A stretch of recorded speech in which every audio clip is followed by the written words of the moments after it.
20 ans, l'âge de raison, pas sûr. Pour la Transat Jacques Vabre et ses 20 ans d'existence, c'est surtout l'âge de la turbulence. En une semaine de course, les équipages ont dû se frotter à un golfe de Gascogne sans pitié, une mer chaotique le long du Portugal et des grains vicieux. Moralité, les bateaux ont souffert, beaucoup souffert.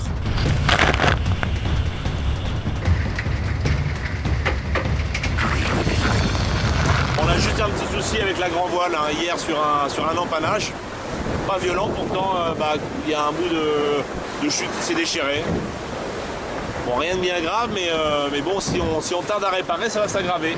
Nous avons cassé une partie de la chaussette d'esprit et qu'est-ce que nous allons faire? Nous allons la réparer. Voilà. On fait des poudres. C'est pas dans le vent qu'il y a le plus de problèmes, là c'est dans la pétole. Le vent ne porte pas les voiles. On casse-balade, elle claque dans tous les sens et finissent par accrocher dans un obstacle et craque. En tout, 9 bateaux sérieusement abîmés ont contraint leur équipage à effectuer des escales techniques autorisées par le règlement. Bon, nous voilà à Cascais, au Portugal. Ah, donc là on débarque le SPI. Non, les bouts de spi. Ouais.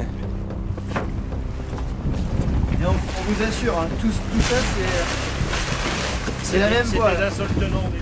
Dernier arrêt en date, celui du Classimoca PRB, tôt ce matin, pour un changement de pièce en express au Cap-Vert.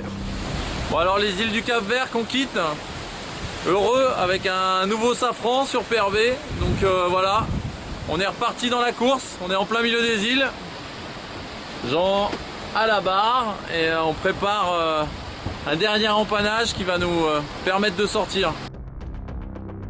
Si les bateaux ont souffert, les marins commencent eux aussi à accuser le coup. Après une chute où il se démet le genou, Bruno Jourdain et son équipier Thomas Ruyant, sur Dunkerque Planète Enfant, annonçaient leur abandon officiel ce matin. Pour le reste de la flotte toujours en course, direction le sud, la chaleur et une mer bien rangée, bref, des conditions moins viriles. Ouais, ça va bien. Le bateau se comporte bien, il n'y a pas de bobos, on a cassé un élastique là en haut, il faudra remplacer. Mais c'est tout ce qu'on a cassé, pas mal.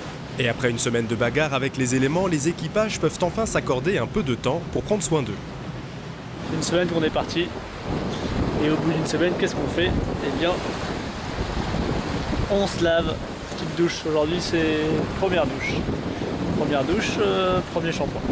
Alors là, Quito, tu prépares? Des œufs ou bacon? Ouais. Ah, c'est bon. Bon, c'est que c'est calme dehors alors? Ouais, écoute, ouais, c'est calme. Il y a 10 nœuds de vent, on marche à 18 nœuds, donc ça va bien. Un bon petit-déj, du vent, du soleil, soit le paradis du navigateur, parce que la course au large, c'est aussi du plaisir à l'état pur.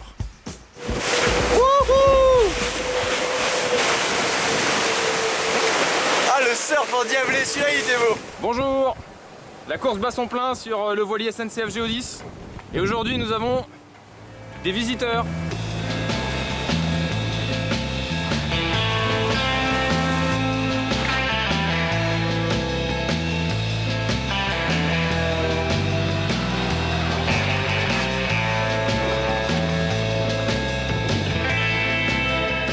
Au milieu de l'Atlantique, le poteau noir est une zone difficile, au vent très irrégulier qu'appréhendent tous les marins. Alors que la tête du peloton s'apprête à y entrer, les 2 modes 70 en sortent. Avec plus de 20 mètres de long, ils sont les plus gros bateaux de la course et aussi les plus rapides. Ça, si on a de la chance, c'est notre dernier grain pour la sortie du poteau noir, on espère en tout cas. Mais c'est un bon grain. Il y a 23 nœuds, mais ça pousse fort. On a grand voile haute et J1. Et Damien est à la barre derrière moi. Voilà. Il a l'air content. Résumons, loin devant en échappée, les 2 modes 70 viennent de passer l'équateur. Derrière, ils emmènent le peloton, les 2 multi-50, fenêtrés à Cardinal et Actual. Ensuite, les IMOCA, ils passent l'archipel du Cap-Vert. Et entre Madère et les Canaries, la meute des classes 40. Désormais, la flotte s'étire sur 3000 milles. Les premiers pourraient arriver à Itajaí au Brésil le 19 novembre.